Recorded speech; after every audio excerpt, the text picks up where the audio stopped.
बड़ा घरवा में होता परेशानी है राजा, बोला कैसे संभाली ई जवानी है राजा। सैया जी सुनी हमरा बात के, कैसे हम मिले आई दिया राम रात के। सुना सुतल होयन बाबूजी घर के दुआरी, तू अंगना के पार कर आवा पिछुआरी। 10 डेग चल बुत पार फुलवारी, ए करे जा धीरे चल पहले बाड़ू साड़ी। आवा कभी जान खरियानी ओरी हो, हम मानी करिया तू गोर बाड़ू हो। एक बीता जमीन हम छोड़बे ना करेम, त तहारा के जान बोला काहे छोड़ी हो। कोचिंग जाए के बहाने हमसे मिल ना हो, दे हम काट के करे जाए अपन दिल दाना हो।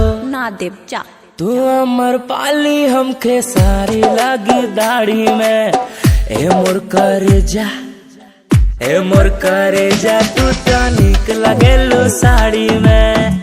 ए मोर करे जा, तू तो निक लगेलू साड़ी में। आय आय सुना हो करे जा मोर धनिया, लायम बारात हम बनायम तक कनिया। आय आय सुना हो करे जा मोर धनिया, लायम बारात हम बनायम तक कनिया।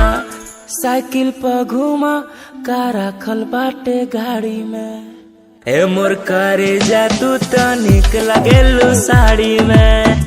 ए मोर करे जा, तू तो निक लगेलू साड़ी में।